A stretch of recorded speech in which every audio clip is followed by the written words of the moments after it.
அனைவருக்கும் வணக்கம். மெல்லிசை மாமணி வி. குமார் நிகழ்ச்சியின் 5வது பகுதிக்கு உங்களை அன்போடு வரவேற்கிறேன். வி. குமார் ஒரு சிறந்த இசையமைப்பாளர். பல இனிய பாடல்களை நமக்கு கொடுத்துருக்காரு. அந்த பாடல்களை நம்ம கேட்டிருக்கோம். ஆனால் பெரும்பாலான பாடல்கள் குமார் இசையமைச்ச பாடல்கள் தானான்னு தெரியாமே நம்ம கேட்டிருப்போம். குறிப்பாக இந்த தலைமுறைக்கு குமார்னு ஒரு இசையமைப்பாளர் இருந்ததே பலருக்கு தெரியாது. அதனால தான் அந்த குமார்ங்கிற இசையமைப்பாளர் அவர் இந்த திரையுலகில் செய்த சாதனைகளெல்லாம் எடுத்து சொல்லணும் அப்படிங்கிறதுக்காக தான் இந்த மெல்லிசை மாமணி குமார் அப்படிங்கிற நிகழ்ச்சியை நான் பண்ணிகிட்ருக்கேன். இந்த நிகழ்ச்சியை தொடர்ந்து ஆதரவளித்து வரும் நல்ல உள்ளங்களுக்கு மீண்டும் என் இதயம் கிடந்த நன்றியை தெரிவித்துக் கொள்கிறேன். நம்ம இந்தியா சுதந்திரம் அடைஞ்ச 25வது ஆண்டு அதை கொண்டாடும் விதமாக கே. பாலச்சந்தர் தன்னுடைய படத்திற்கு வெள்ளி விழான்னு பேர் வச்சார். ஜெமினி கணேசன், ஜெயந்தி, வாணிஸ்ரீ நடித்த அந்த படத்துக்கு வி. குமார் இசையமைச்சிருந்தார். இதில் வி. குமார் ஒரு பெரிய புதுமையை பண்ணார். மென்மையான பாடல்களை பாடிட்டு இருந்த சுசிலாவை நான் சத்தம் போட்டு தான் பாடுவேன் அப்படின்னு பாட வச்சார்.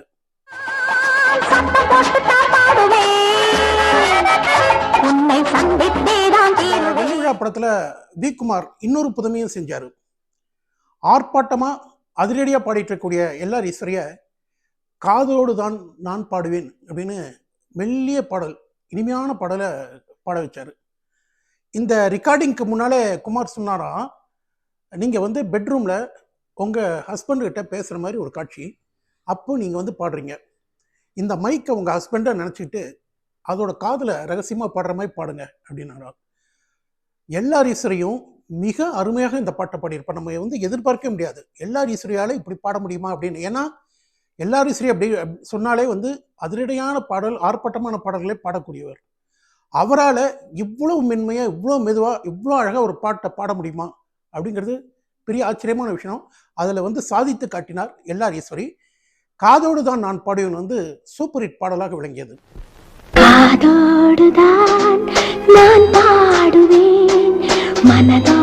படத்தில் ஒரு 60 வயசை தாண்டின ஒரு முதியவரோட மனநிலையை எடுத்து கூறும் ஒரு பாடல். தனக்கு யாருமே இல்லையே அப்படிங்கிற ஏக்கம் மனசில் இருந்தாலும் உனக்கு என்ன குறைச்சல், நீ ஒரு ராஜான்னு தன்னைத்தானே தேத்திக்கக்கூடிய ஒரு பாடல். வி. குமாருக்கு ஒரு ஆசை, தன்னுடைய மானசீக குரு மெல்லிசை மன்னர் எம். எஸ். விஸ்வநாதனை தன்னுடைய இசையில் ஒரு பாடலாவது பாட வைக்கணும்னு. அந்த ஆசையை வெள்ளி விழா படத்தில் அவர் தீர்த்துக்கிட்டார். உனக்கென்ன குறைச்சல், நீ ஒரு ராஜா அப்படிங்கிற பாடலை மெல்லிசை மன்னர் எம். எஸ். விஸ்வநாதனை பாட வச்சிருப்பார். இந்த பாடலில் சில வரிகள் வரும். கடந்த காலமோ திரும்புவதில்லை, நிகழ்காலமோ விரும்புவதில்லை, எதிர்காலமோ அரும்புவதில்லை, இதுதானே 60 நிலை. இந்த வரிகளை மெல்லிசை மன்னர் எம். எஸ். விஸ்வநாதன் பாடும்போது நம்மளே அறியாமல் நம்ம கண்ணில் தண்ணி வந்துடும்.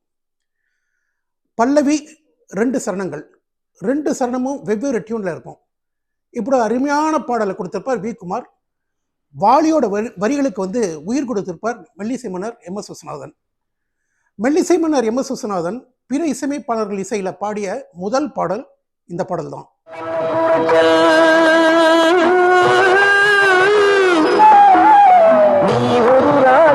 பின்னணி பாடகர் மலேசியா வாஸ்தவனை வி. குமார் தான் இன்ட்ரடியூஸ் பண்ணார் அப்படிங்கிறது எத்தனை பேருக்கு தெரியும்?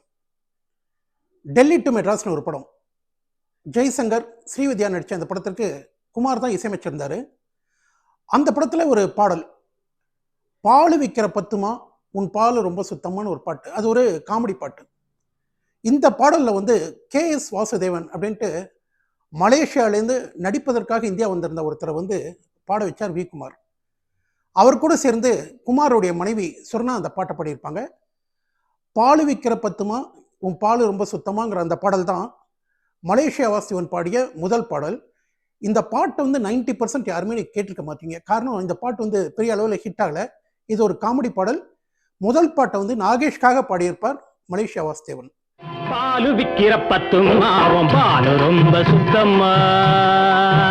1973ஆம் ஆண்டு வெளிவந்த திரைப்படம் பெத்தமனம் பித்து. நடிகர் திலகம் சாவித்திரி அந்த மார்க்கெட்டில் இழந்துட்டு இருந்த டைமில் ஒரு திரைப்படம். இது எஸ்.பி. முத்துராமன் டைரக்ட் பண்ண 2வது திரைப்படம். இந்த படத்திற்கு இசையமைத்தார் வி. குமார். இதில் பூவை செங்குட்டோனோட ஒரு இனிமையான பாடல். ஒரு பணக்கார பெண்ணை ஒரு ஏழை வாலிபன் காதலிச்சு கல்யாணம் பண்ணிக்கிறான். அவங்க ஒரு குடிசை வீட்டில் குடியிருக்காங்க. மழை வருது, வீட்டுக்குள்ளெல்லாம் தண்ணி கொட்டுது, தொட்டிலில் குழந்தை தூங்கிட்டு இருக்கு. அந்த குழந்தைய எடுத்துட்டு அந்த குழந்தைய வச்சுட்டு பாடுற மாதிரி ஒரு பாட்டு. காலம் நமக்கு தோழன், காற்றும் மழையும் நண்பன் ஒரு இனிமையான பாடல். டிஎம்எஸும் பி சுஸ்லாவும் பாடியிருப்பாங்க. இந்த பாடல் 1973 ஒரு ஹிட் பாடலாக விளங்கியது. காலம் நமக்கு தோழன், காற்றும் மழையும். எஸ்பிபியோட ஆரம்ப காலத்துல அவருக்கு பல ஹிட் பாடல்களை கொடுத்திருப்பார் வி குமார். மாப்பிள்ளை அழைப்புன்னு ஒரு படம், ஜெய்சங்கரும் விஜயலலிதாவும் நடித்தது. இந்த படத்திற்கு குமார் தான் இசையமைச்சிருப்பாரு. இதுல வந்து எஸ்பிபி பி சுசிலா பாடிய ஒரு இனிமையான பாடல் கவிஞர் வாலி எழுதியிருப்பாரு. உள்ளத்தில் 100 நினைத்தேன், உன்னிடம் சொல்ல தவித்தேன் ஒரு பாட்டு. இதெல்லாம் அந்த காலத்தில் வந்து ரொம்ப ஹிட்டான ஒரு சாங். மிக இனிமையான பாடலை குமார் கொடுத்திருப்பார்.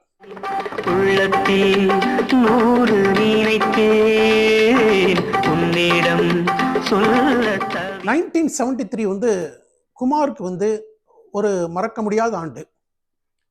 இந்த உலகத்தில் எதுவுமே நிரந்தரம் இல்லை அப்படின்னு குமார் நினைச்ச ஆண்டு. 1973ஆம் ஆண்டு என்ன நடந்தது அதை நாளைய பதிவில் பார்க்கலாம். நன்றி, வணக்கம்.